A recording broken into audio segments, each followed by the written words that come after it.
to assemble. Mr. President, have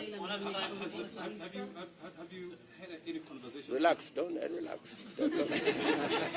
I'm here. I'm not. Yeah. Yeah. A quick one. You talked about the support that the president has given you in the last 10 years. Has he commented to you about your victory? And number two, what is going to be your immediate assignment now that you've been given that mandate? I haven't talked to Uhuru Kenyatta, our outgoing president, but I am sure there will be a conversation because now I am the president-elect and there has to be a transition. And in that transition, I am sure there will be a discussion between the current president and myself, either at the transition committee situation, or I am sure that at some point this evening, maybe tomorrow, we will have a conversation. Again, as a Democrat, maybe I should disclose that this morning I called my competitor, the Honorable Raila Odinga, and I had a discussion with him. And we agreed that whatever the outcome of this election, we should have a conversation. He had offered in his statement, his closing statement in Kasarani, that he would be available for a handshake, you remember? And I said that I'd be available for us to have a cup of tea because there are areas we can agree on moving the country forward in the context of those of us who will be running the executive.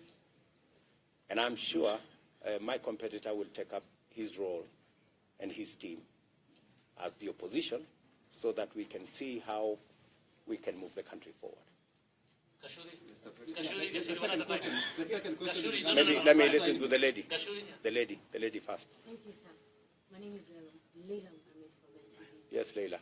At the moment, we see celebrations, but we are also aware that in certain areas there are protests against your declaration of being the president-elect at this particular moment. How do you speak to the entire country in your vision of uniting the people who have a past of being disenfranchised? As I have said, my support base and my team's support base is broad. We obtained 25% of the vote in 39 counties. That leaves only 8 counties. And even in those 8 counties, it's just that we didn't make it to 25%. It doesn't mean we didn't get any votes. So we have supporters across Kenya. I also want to state here and now that the administration, President Kenyatta and I established in 2013, we tried the best we could to serve all parts of the country equally. If you look at all the programs we ran, whether there were programs on rural electrification, whether there were programs on Tibet, whether there were programs on equipment for hospitals, whether there were programs on making sure that we spread infrastructure, we endeavored to reach every part of Kenya. That is our philosophy. As I have said, we believe in an inclusive government. And in any case, the people of Kenya have spoken very loudly in this election. And they have spoken against negative ethnicity. In fact, in this election, the people of Kenya have raised the bar on leadership of Kenya. The people of Kenya have voted for a plan, as we christened it, or a manifesto, or an agenda for that matter. And if you had the discussion in the campaign, it was our issues versus our competitors' issues. And we intend to keep it that way. And for your information, if you looked at my position about 3 years ago, I actually made the declaration to the people of Kenya that this election, we are going to make it not about leaders, but about the people. Not about power sharing, but about empowerment. And not about positions for us as leaders, but about jobs for ordinary people. If you go back my tweet, I think in maybe 2019 or 2020, that was my position. And I am very proud that we have managed to elevate the contest in Kenya to the level of issues. And because we have elevated that conversation, it is my belief, my commitment, and my undertaking to the people of Kenya that we will have an all-inclusive government by way of representation and by way of making sure that we roll out our programs across Kenya. President, you take over a government at a time when people are hungry. Some people are angry. The cost of living is high. We are coming from the COVID-19 pandemic. So what is your priority right now? What do you tell the many people who cannot put food on the table? What do you tell the young jobless people who queue to vote for you? That's why I said in my acceptance speech that I am acutely aware of the situation where we are as a country. I am aware of the cost of living. I am aware of the situation with the young people of our country. And that is why I made those very pertinent issues part of my campaign and part of my platform and part of what we intend to do as an administration. These are issues that are dear to the people of Kenya. And that's also why I said we do not have the luxury of arguments left, right, and center. We intend to hit the ground running. I am preparing myself that on day one of swearing in as president, when I have the legal power to do things, I have lined up a couple of executive orders on what I intend to do to get the country moving and to get the situation in the country under control. President, you, at this point, as you are elected president at this point, we recall the 2017 that the courts have precedence, despite the fact that you are saying it's over.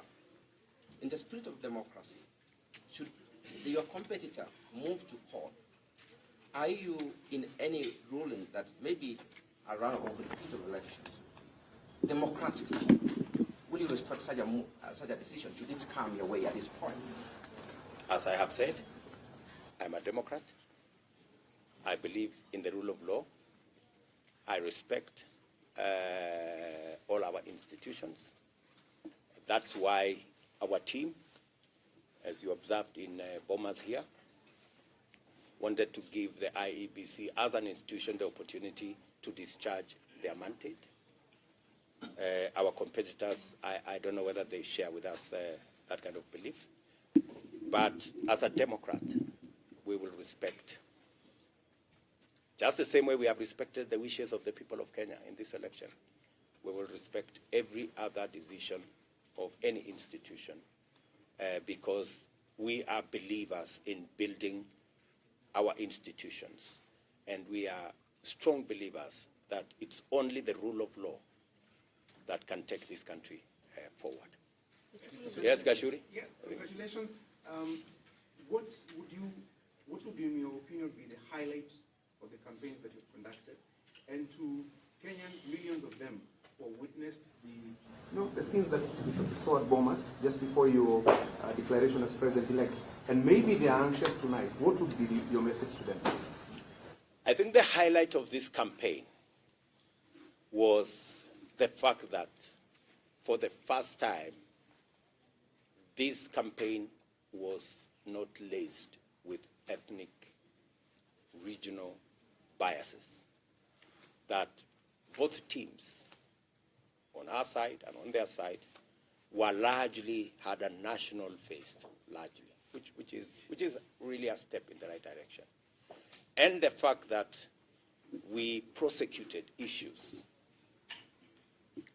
that I am convinced that the reason why the people of Kenya voted for me and my team is because they identify with the issues that we prosecuted. What happened this evening is an unfortunate situation. I think it is an attempt by our competitors to roll back what we have achieved as a country. I think Kenya has moved way ahead of the situation that we saw this evening, the unfortunate situation we saw this evening.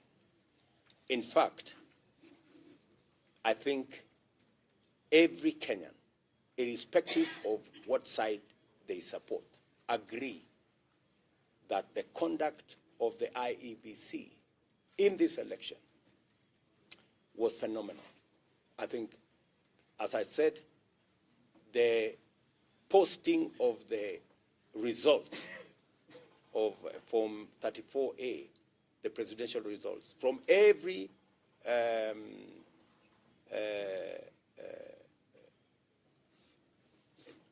place, every polling station, every polling station, the posting of those results from every polling station was a stroke of a genius. Because I think within six hours of the counting of the votes, I think almost 80% of the results were available on that portal. And I am yet to come across anybody who says that what they saw in the portal is not what was declared at the polling station. There is not yet a single person who has said, I was in this polling station, what was declared is not what is on the portal.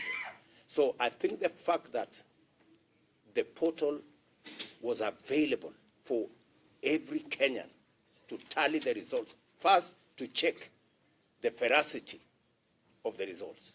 If you voted in polling station X, you could go to the portal and that polling station X would show you whether those were the results that are declared or not. And secondly, the fact that the IEBC has taken time. We voted on Tuesday. Today is Monday. They took time to accommodate as many people as possible, whatever issues they may have had. I think the IEBC has really bent over backwards to accommodate everybody. And unfortunately, I think there were people who did not want these results to be declared because, surely, even as we came to Bomas, it is only somebody from the moon who did not know the results. Let's be honest with one another. All of us here, with a simple calculator, just with plus and minus, you tally the results. You didn't need a complicated, you didn't need algorithm, you didn't need square root or all those other complicated things. You just needed a simple calculator and you could add, and the elections were, I think every institution or every organization that bothered to tally the results came to the same conclusion. Whether it is Reuters, whether it is Al Jazeera, whether it is NTV, whether it is Citizen TV, and all these other people, everybody arrived at the same results. So I don't really know what the argument is all about. When we came to Bomas, I think everybody knew the results. So we just came to fulfill a constitutional mandate that it has to be declared by the chairman of IEBC. Otherwise, in terms of results, surely good people. All of us knew what the results were. President-elect? Yes. May I ask a question? And then we'll come back to this lady. Yes, I have two quick questions. The first question is this. Do you intend to keep your promises of the campaign trail? All of them. Do you intend to do that? And the second question is, From where you sit right now, is this your indication that everything is possible? Well, if I didn't believe in what I went out to canvass with the people of Kenya, I wouldn't have gone out there. I intend to keep every commitment, and my team and I have worked out on every detail of the commitments we have made. We have costed the commitments we have made. We have arranged them in terms of what is urgent, what is medium term, what is long term. We know what to do in the first 100 days. We know what to do in the first 3 months. We know what to do continuously until I think we have a program up to the second year.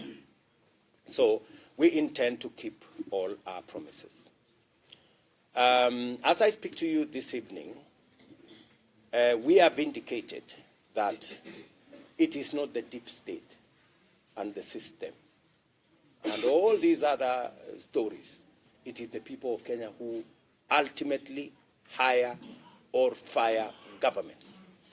I think that is the vindication that we all have arrived at. I remember the biggest question that I used to be asked by my supporters is, we are going to vote for you, but we understand there is a system under deep state that will not allow you to be president, that will steal your vote. And I kept on assuring them that I was the deputy president. If there was a deep state, I would know. If there was a system, I would know. And I think today, all the narratives around the deep state and the system have come to naught. I think people now know that it is the power of their vote, as is provided for in the Constitution, that the people of Kenya, they have it is their vote is what is sovereign, is what determines whether we have a government or which type of government and which type of leaders and who gets elected. It's the people. I think, bottom line, not that there were no attempts. I think with the time, you will know all these games that have been going on around Bomas. I think that will come out with the time. But ultimately, the people of Kenya have been vindicated that they are the ones who decide. Yes, madam. Sorry. Just one moment. Mr. I'll come to you. My name is Njeri Kigamba from Kyoto FM. When you had the debate, we heard you talk about the insecurity in some parts of Rift Valley, and you tried to help and solve the insecurity issues. Now being the president-elect in the Republic of Kenya, what plan do you have to solve the issue completely? We have a costed, time-bound plan on how to secure Kenya, especially the areas along the Kerio Valley, between Baringo, West Pokot, Elgeyo Marakwet, Samburu, Turkana, which are the real problem or hotspots, if you allow me to call it. We have a clear plan on what we need to do in that area. And as I have told you, we have arranged them in terms of what is immediate, what can be done now, and what can be done further down the road. And we will shortly be letting the country know the steps we are going to do to keep our commitment to the people of Kenya and, of course, secure the lives and property of Kenyans. That lady has been, just one, sorry. You have said that the conduct of the Electoral Commission was phenomenal, but we have seen this evening that 4 commissioners have dissolved the outcome of the presidential election. They say that the process was opaque towards the end. What do you make of that, and how do you feel being declared president-elect in the environment that we witnessed in that auditorium today? This election, to the best of my knowledge, and I believe a majority the largest majority of Kenyans know that there was no other outcome of this election. It didn't matter who was looking at it. And maybe we encourage those commissioners and even other Kenyans who have issues with the election. They know what to do. They need to follow the constitutionally provided legal channels of addressing their concerns. So what I am very happy about is that this election was the most transparent ever conducted in the Republic of Kenya. And I believe majority of Kenyans share those views with me. I think even, as I said, even as we came to Bomas, I mean, everybody knew what the result was, you know.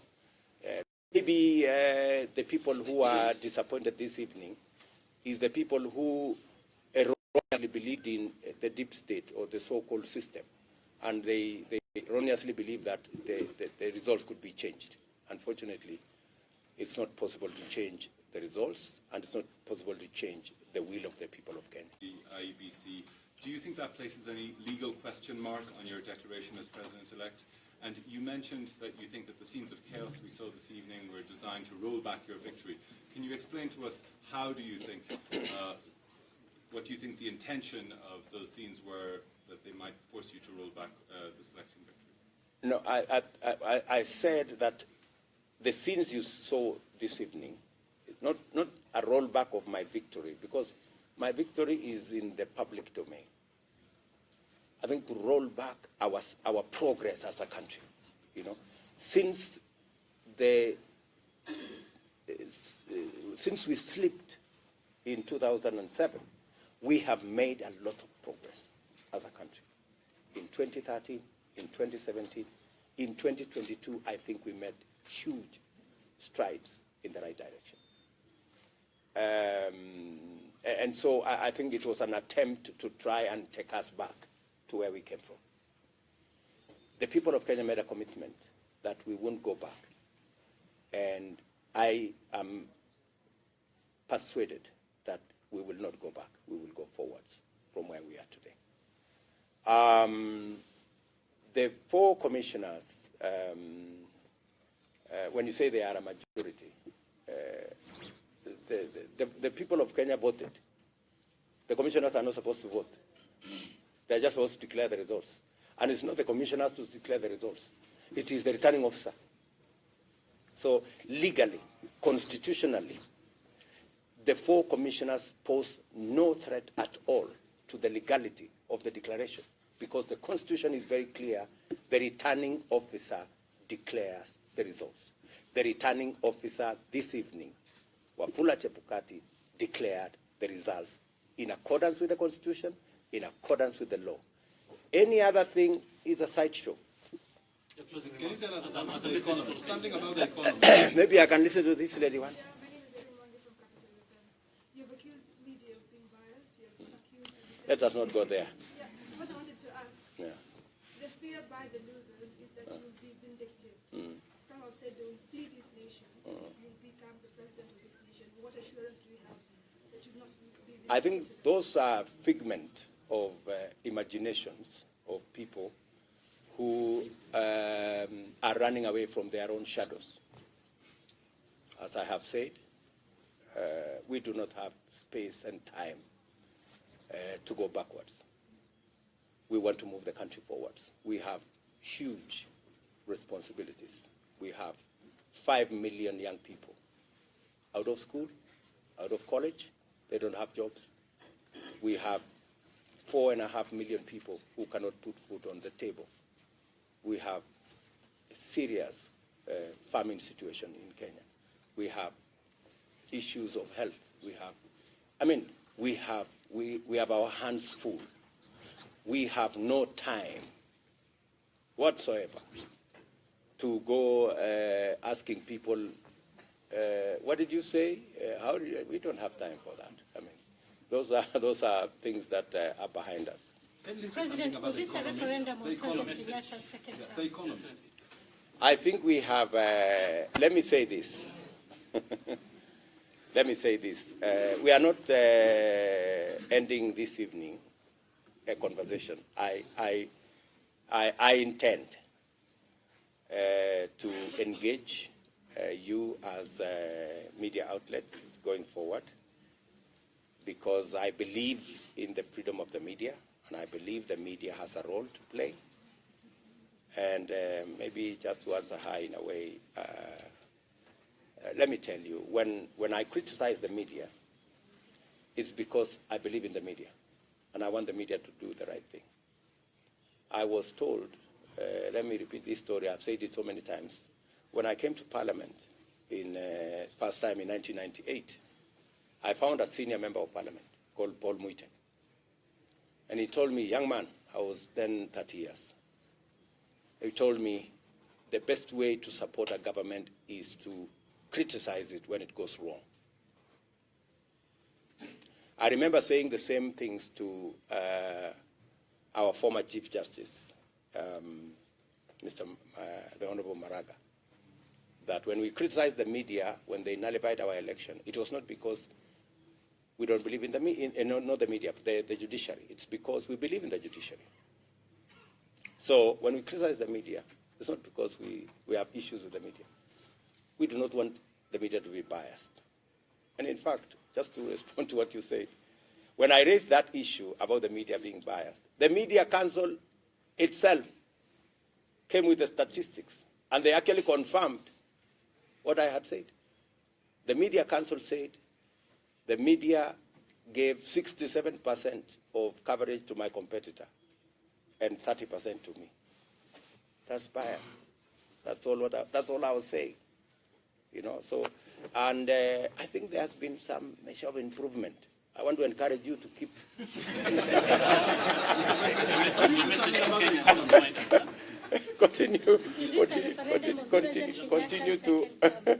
Continue to be even.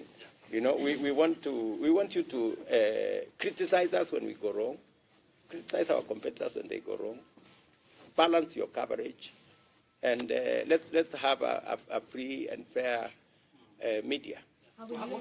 My message to the great people of Kenya this evening is that I am immensely honored to be the 5th President of the Republic of Kenya. It is